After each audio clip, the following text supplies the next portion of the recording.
In the spring of 2009, a wildlife biologist working out of a field station in western Wyoming pulled up a set of GPS coordinates on a laptop and stared at a location that should not have existed.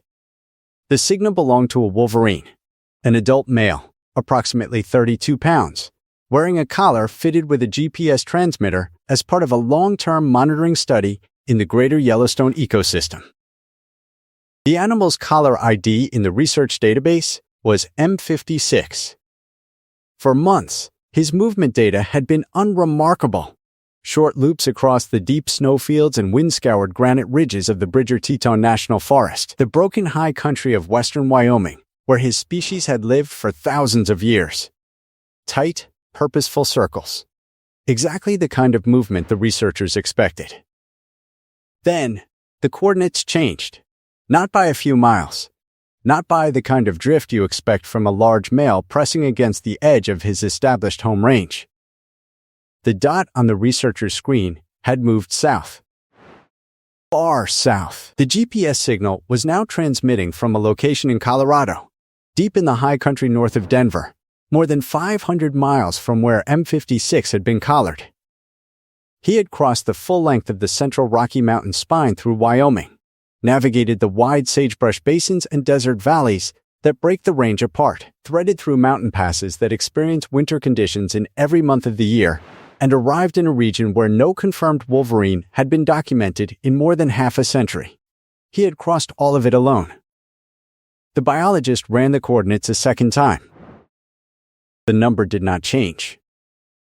A single wolverine, an animal the size of a large house cat built like a small tank, had apparently decided to leave one of the few places in the continental United States where his species still had a functioning population, and walk nearly the length of a mountain range to reach a place that wildlife managers had already written out of every serious wolverine recovery plan. He left behind the snowfields and the carcass caches and whatever territorial boundaries he had spent years establishing, and he crossed 500 miles of one of the most demanding landscapes in North America. Not a single person watched him do it. The trail camera record eventually confirmed his presence in the mountains of northern Colorado. A frame from a remote camera mounted on a spruce trunk in an alpine drainage above 8,000 feet showed a thick-set, dark-furred animal moving across a snow-covered slope at night, the pale cream stripe along his flank catching the flash. Then, the GPS signal went silent. The collar stopped transmitting. M56 was present in Colorado, alive and moving through country his species had abandoned for generations. Then he was gone. That should be the end of the story. Dispersal events happen. Animals occasionally travel far outside their expected range. Wildlife researchers have a category for it, a file labeled and set aside. But M56 was not the only wolverine to do something like this. The fact that he was not the only one is where this story becomes something the data has not yet resolved. One wolverine crossing 500 miles of Rocky Mountain wilderness is an outlier. A remarkable data point, noted in the literature, filed under dispersal events, and moved on from. But the pattern that emerged in the years surrounding M56's journey is not easily filed away. In the decade and a half following his crossing, researchers tracking wolverine populations across the northern Rockies began seeing a consistent signal in their movement data. Young male wolverines, primarily, were leaving established population centers in Montana, Idaho, and Wyoming, and appearing in places that had been considered outside wolverine range for decades. The numbers were small. One confirmed individual here, one camera trap record there, but they accumulated with a consistency that stood out against what random dispersal would predict. A wolverine appeared in the Sierra Nevada range of California.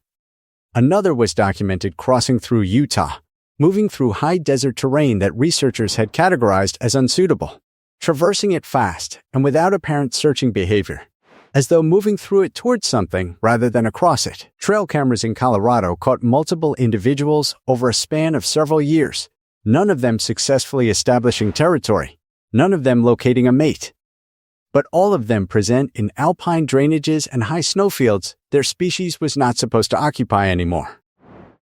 7 confirmed dispersal records across the southern and western Rockies, in a span of 15 years. That is not an anecdote. One sighting is an anecdote. 7 is a pattern. A pattern in data from GPS collars and camera traps and DNA samples demands an explanation. And the explanation that biologists keep returning to is one that creates more questions than it closes. These animals were leaving populations that were functioning and arriving in places where functioning populations no longer existed. They were going in the wrong direction, by any conventional measure of what an animal seeking resources or mates would do. They were crossing terrain that offered them nothing, and arriving in mountains that offered them, at best, an echo of what they left behind. What were they looking for? No one can say with certainty. To understand why M56's journey was as remarkable as the data suggests, you need to understand what Wolverines are built for, and, more precisely, what they are not built for. The Wolverine, gulo gulo in the scientific literature, is North America's largest terrestrial mustelid.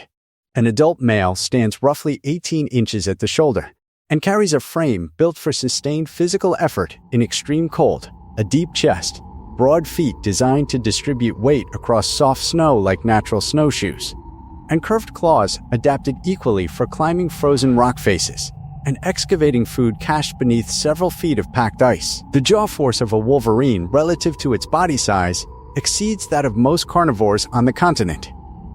They have been documented crushing the long bones of large ungulates to reach the marrow inside, bones that wolves and mountain lions cannot break. They are built for a very specific environment, not mountains broadly, not cold broadly. Deep, persistent snowpack at high elevation, preferably above 8,000 feet, in terrain that remains cold well into late spring. Female wolverines require snowpack that holds together through late April and into May, and sometimes into June, to successfully den and raise kits. They dig their dens directly into snowpack, excavating tunnels 3 to 6 feet below the surface where temperatures remain stable even when air temperatures fluctuate. Without that late-season snow, wolverine reproduction fails. The kits die. This single dependency on persistent alpine snowpack is so fundamental to wolverine biology that wildlife researchers use late-season snow cover as a direct proxy for habitat suitability. In the lower 48 states, terrain that meets that standard exists in fragments. The northern Rockies centered on the Glacier National Park ecosystem in Montana. The Greater Yellowstone ecosystem covering parts of Wyoming, Idaho, and Montana. The North Cascades of Washington State. Scattered records from the Sierra Nevada. Outside of Alaska and Canada, where populations remain more stable, wolverines in the continental United States likely number between 250 and 400 individuals, spread across isolated mountain ranges separated by terrain that wolverines find difficult or impossible to cross and impossible to live in for any extended period. M56 came from the Greater Yellowstone population, one of the most intensively monitored wolverine groups in North America. The high granite ridgelines and deep snowfields of western Wyoming were the habitat he was collared in. The landscape his biology was precisely calibrated for. Then, he left it behind and started walking south. The terrain between the Greater Yellowstone ecosystem and the first suitable high-elevation habitat in Colorado is not uniformly hostile to wolverines, but portions of it are very close to that. South of Yellowstone, the Rocky Mountain spine does not hold its shape. The high continuous ridgeline breaks into a series of isolated ranges divided by valley floors and basins, some of them wide open and dry, some of them carrying a stretch of mountain terrain that a wolverine could use for cover. The route M56 took, or some version of it, crosses the southern Wyoming highlands, skirts along the eastern edge of the Great Divide Basin, a high-altitude sagebrush desert that receives almost no snow in an average winter, and offers essentially nothing a wolverine requires, and then re-enters mountain terrain in the Colorado Rockies. Researchers reconstructing his movement from the GP's collar data noted something in the timing and spacing of his position fixes. He moved through the open lowland sections of the route quickly. He did not stop, or if he stopped, the collar intervals did not capture it. He crossed terrain that offered no food, no cover, and no snow in a pattern that suggested urgent forward movement rather than exploration. Then, when the terrain climbed back into high alpine country in northern Colorado, he slowed.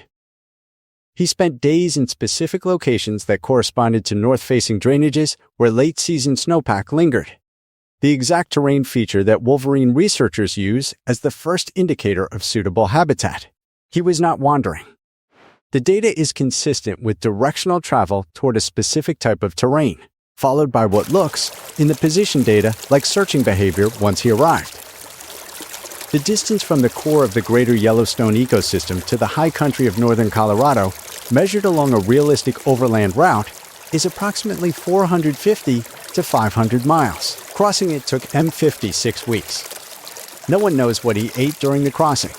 No one knows whether he found water in the desert sections. No one was watching when he crossed the basins that should have stopped him. If you are watching this channel because you believe there are things in the wild that our maps have not finished drawing, subscribe right now and tell me in the comments which stretch of mountain country you have spent time in. This channel covers the cases wildlife science has not finished closing. Now consider what it means, physically, for an animal of M56's size to travel 500 miles through terrain like that. The reasonable response to a number that large is skepticism. Animals do not do that, except when the data shows they do. Wolverines are among the most energetically persistent mammals in the northern hemisphere. Researchers tracking wolverines in the greater Yellowstone ecosystem using high-resolution GPS collars have documented individual animals covering more than 30 miles in a single day across snow-covered mountain terrain, moving up and over ridgelines at 12,000 feet, dropping into river drainages, and climbing again without apparent rest. Their daily movement rates in winter, during active foraging periods, regularly exceed those of much larger predators. Wolves and mountain lions have comparable ecological role when adjusted for body mass. The high metabolic rate that makes wolverines energetically expensive to maintain, the trait that drives their almost constant need to forage, is also the trait that makes sustained long-distance travel physiologically feasible in a way that is not true for many other carnivores. They do not hibernate. They do not enter torpor. Through the deepest months of a Rocky Mountain winter, while black bears sleep in hollow logs and smaller mammals remain burrowed, wolverines move. They patrol. They cover ground. Their body temperature regulation depends on continuous muscular activity in ways that other mammals have evolved away from. Wolverines also cache food in the snowpack, returning to frozen carcasses buried under several feet of compacted snow months after the initial burial. This behavior extends the effective range of their foraging. It also creates a spatial memory of remarkable depth. Wolverines have been documented returning to cached food sites buried under avalanche debris, under several feet of fresh snowfall, at locations they visited months earlier, navigating by cues that researchers have not fully identified. An animal with these physical and cognitive capabilities, moving through terrain it can navigate, is not limited by simple range estimates derived from radiotelemetry studies conducted decades ago. What no one has fully explained is not whether M56 could have made the crossing. The physiology supports it. What no one has explained is why he did. Wolverines are not the first species to make a journey that seemed impossible until the moment it appeared in the record. In 1938, a deep-sea fishing trawler working off the coast of South Africa hauled in a large bluefin fish that no one on the boat recognized. The fish was preserved and sent to a museum curator, who identified it as a coelacanth, a species known only from the fossil record and considered extinct for 65 million years. The scientific literature had closed the file on the coelacanth. It was simply there, in a place no one was looking, as it had presumably been for the entire time no one was looking. The black-footed ferret, North America's only native ferret species, was declared extinct in 1979 following decades of documented population collapse, driven by habitat loss and disease. Then, in 1981, a ranch dog near the small Wyoming town of Meteets killed a black-footed ferret in a barnyard, and a subsequent search found a colony of approximately 120 animals living in a prairie dog town 30 miles from a paved highway. An entire species that science had officially closed the book on had been living in the sagebrush grasslands near the Shoshone River the entire time. The eastern coyote. The large, wolf-like coyote now established across New England and the mid-Atlantic states did not exist in those regions 50 years ago. The species expanded its range eastward from the Great Lakes region, crossing hundreds of miles of mixed terrain, hybridizing with remnant wolf populations in Ontario, and colonizing territory across the northeastern United States faster than any wildlife biologist predicted. Researchers who tracked the expansion described the movement corridors the coyotes used as routes no one would have predicted in advance. The animals used agricultural land, interstate highway corridors, river bottoms, and suburban edges that management documents had classified as barriers rather than pathways. These precedents do not prove that wolverines are quietly recolonizing the southern Rocky Mountains. The evidence available does not support that claim. What they establish is something more precise. An animal's absence from a documented survey is not the same claim as the animal's absence from the landscape. These are different statements, and they are frequently conflated in both the scientific literature and in how wildlife managers communicate with the public. M56's presence in Colorado established that the habitat he reached was capable of receiving a wolverine. That is all it established. But it is not a small thing. The reasonable question at this point is the same one that surfaces in every case like this. If wolverines are making these long-distance crossings with the frequency that the dispersal record suggests, why do we not see more of them? The answer comes in three parts, and not one of them requires the animal to be absent. The first is coverage. The Rocky Mountain wilderness that a dispersing wolverine would cross is vast and monitored at a density far below what reliable detection would require. Camera trap networks, the primary method for documenting cryptic carnivores in remote terrain, operate in most of the region's wilderness at densities of perhaps one camera per several thousand acres. A wolverine moving through a 400-mile corridor might walk within 50 feet of dozens of camera traps, or might never come within a mile of a single one. The high alpine terrain wolverines prefer is not a managed corridor with checkpoints.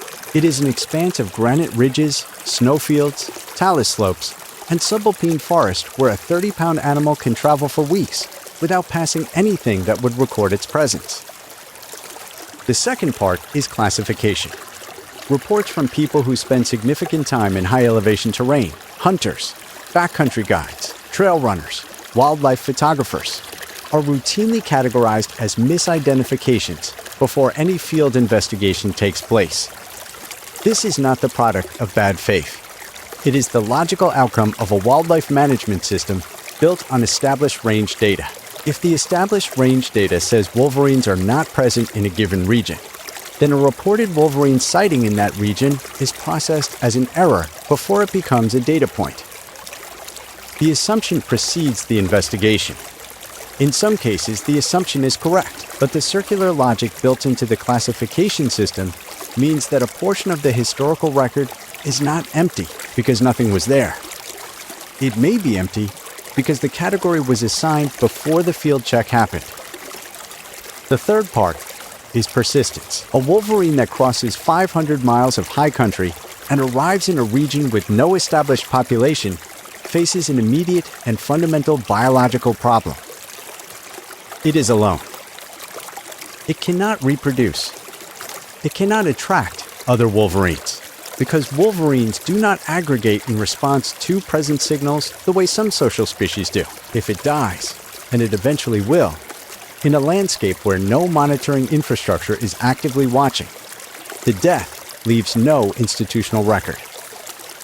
A wolverine carcass in an alpine drainage in the Colorado Rockies can be fully consumed by ravens, golden eagles, black bears, and smaller scavengers within a few days, depending on the season. Without a collar signal, without a trail camera, without a skull or leg bone recovered by a hiker, the animal is simply absent from the record.